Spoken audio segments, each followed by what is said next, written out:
maître, je posais la question de savoir si pour la réussite est au bout de l'effort, comme le pensent certains, ou alors comme d'autres diraient, la réussite est parfois une histoire de chance. Non, il n'y a pas de chance dans la réussite.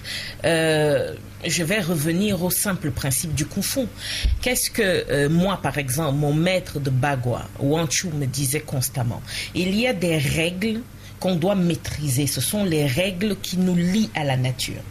Je vous donne un exemple simple. Vous ne pouvez pas vous réveiller tous les matins à la même heure. Vous dressez votre lit, vous faites votre incantation ou prière du matin. Vous vous mettez en mabou, gombo, fubo, vous tirez, et le lendemain matin, vous avez un problème de santé. C'est pas possible. Le problème de santé va arriver parce que pendant une période, vous n'avez pas fait ce que vous êtes censé faire. Et c'est là où je dis il faut une certaine honnêteté intellectuelle et une certaine honnêteté psychologique dans la vie de tout un chacun. Certaines personnes se retrouvent à vivre des difficultés et n'admettent même pas qu'ils sont responsables de ces difficultés. Or, comme vient de dire le patriarche, il faut bien reconnaître une réalité simple. Si vous prenez l'habitude de réussir ce que vous avez au pied, qu'est-ce que j'entends par là? Une réussite ne peut pas s'extérioriser quand dans votre propre maison, ça ne marche pas. C'est là où la réussite commence. La réussite commence par vous. Ça veut dire que quoi? Quand vous vous levez le matin, si vous êtes marié, est-ce que votre femme s'est réveillée bien? Il faut déjà le savoir, ça c'est la première réussite. Vos enfants, comment ils vont?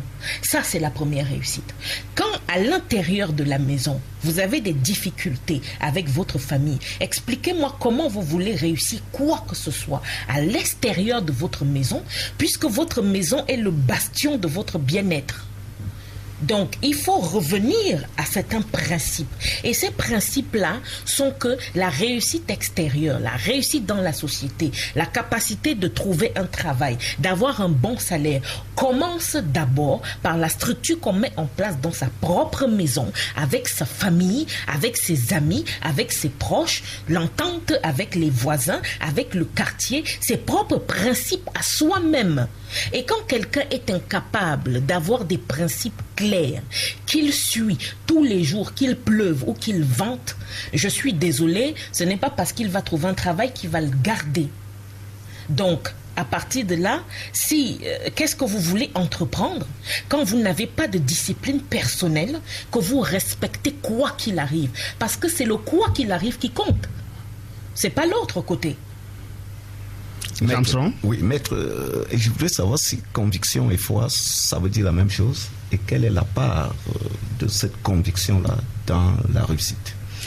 Il faut comprendre que la foi est liée à une seule réalité. La foi est liée à ce que tout est accompli et tout est réussi.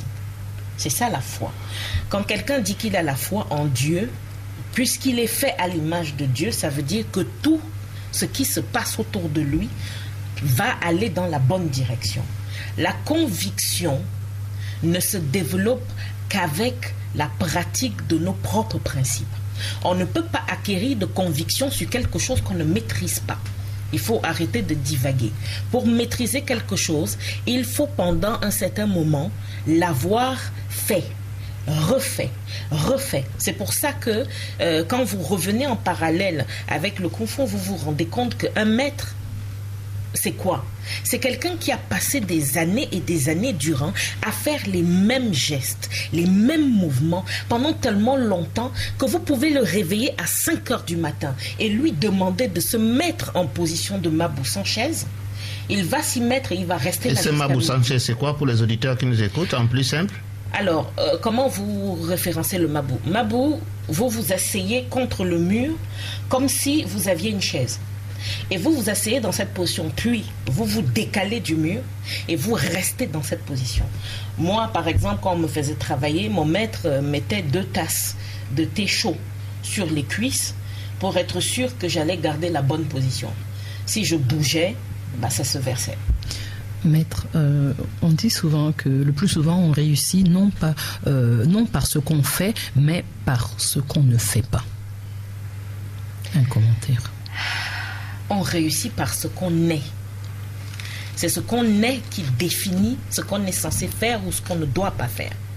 Alors, quand on dit qu'on réussit parce qu'on ne fait pas, faire, c'est quoi?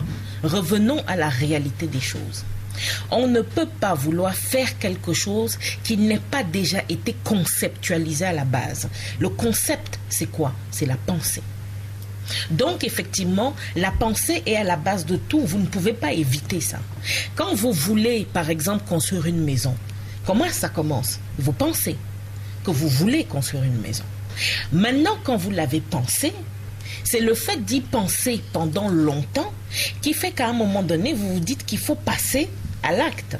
Mais le problème, c'est que maintenant, pour passer à l'acte, il faut revenir à la réalité. Et la réalité a beaucoup de pans. La réalité, c'est l'argent que vous avez, l'argent que vous pouvez avoir de vos activités externes. Et la réalité aussi, c'est à qui on peut faire confiance pour la construire ou pas. Donc, quand vous partez de la pensée, parfois certaines personnes réussissent sans rien faire. Mais pourquoi? Parce que dans leur tête, ils sont convaincus que quoi qu'il arrive, de toute façon, cette maison va se construire. Mais comme je disais, si on veut être convaincu que la maison va se construire, il ne faut pas douter une seule seconde. Or, l'être humain ne sait pas ne pas douter. Donc, Maître, je voudrais savoir si le bonheur est forcément une affaire individuelle ou une affaire de groupe. Et si, d'autre part, un homme qui développe très souvent des pensées négatives vis-à-vis des autres peut réussir dans sa vie. Alors, première chose, on ne développe jamais de pensées négatives vis-à-vis des autres, c'est d'abord vis-à-vis de soi-même. Alors, quand vous pensez mal de quelqu'un, vous pensez que c'est de la personne dont vous parlez, non. C'est votre propre reflet que vous avez devant vous et c'est ce reflet-là que vous détestez. Ce n'est pas quelqu'un d'autre. Maintenant, en ce qui concerne l'amour, il faut bien comprendre quelque chose. On ne peut pas donner aux autres quelque chose qu'on n'a pas. Si vous avez des poches vides et que vous n'avez pas d'argent, vous pouvez donner à personne. L'amour, c'est ça. Vous êtes incapable de vous aimer, vous ne pouvez aimer personne d'autre. On commence d'abord par là, il faut être clair.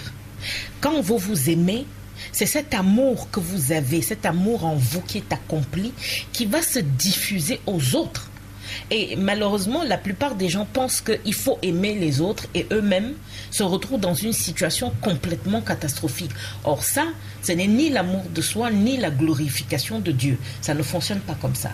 Maintenant, quand on s'aime et qu'on comprend qu'on est vraiment la première personne qu'on doit aimer, respecter, qu'est-ce qui va se produire logiquement?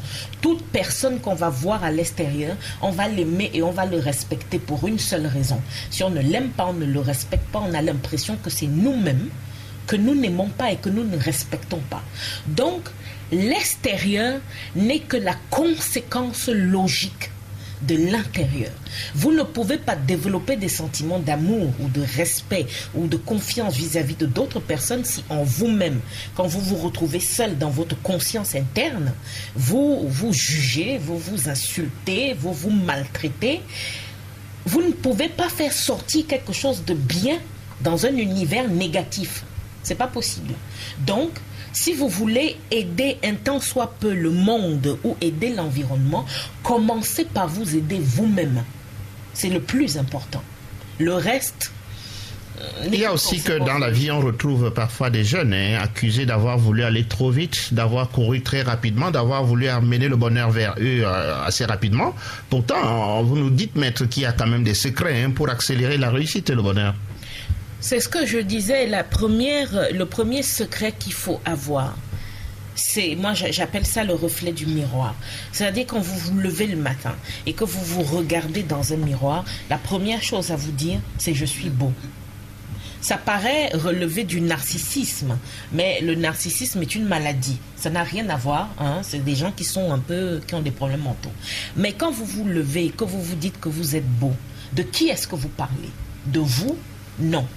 Vous parlez de cette créature divine que Dieu a fait à son image et qu'il a mis sur terre. Dieu n'est pas laid. Donc, de toute façon, vous ne pouvez pas faire autrement que d'être beau. Maintenant, vous pouvez vous convaincre que vous êtes laid. C'est un choix. Donc à partir de là, il ne faut pas s'étonner que le monde entier soit laid à vos yeux. Donc effectivement, quand on essaye de remplir le vide interne, en prenant de l'argent qui n'est pas à nous, en essayant d'avoir une maison pour que les gens voient qu'on est arrivé, en essayant d'avoir des habits qu'on ne peut pas se payer, qu'est-ce qu'on fait? On est juste en train de dire à Dieu, pourquoi tu m'as créé? Je ne suis pas bien comme je suis. Or, si vous vous aimez tel que vous êtes, vous comprenez donc que le matériel ne peut pas être un but ultime. Le matériel est un accompagnement à votre plénitude interne. Donc à partir de là, revenons à ce thème, la réussite, réellement c'est quoi? La première réussite, c'est de comprendre qu'on est bien de toute façon et que le reste, le matériel, l'argent et tout le reste vient à nous comme un aimant parce qu'on est bien. Quand quelqu'un se retrouve à voler de l'argent ou à forcer des choses, il force pourquoi? Parce qu'il est conscient qu'il ne vaut pas un clou. Et donc, il essaye d'attirer par la brutalité les choses à lui et malheureusement, la réalité s'impose toujours à la fin. Et cette réalité, c'est que tout bien mal acquis ne profite jamais à celui qui l'a acquis. Donc, de toute façon, ça, c'est l'une des règles de la nature. Vous devez faire un choix et vous caler à ce choix et le respecter. Et si vous n'êtes plus en adéquation avec votre choix, au lieu d'essayer de vous mentir à vous-même, changez de chemin.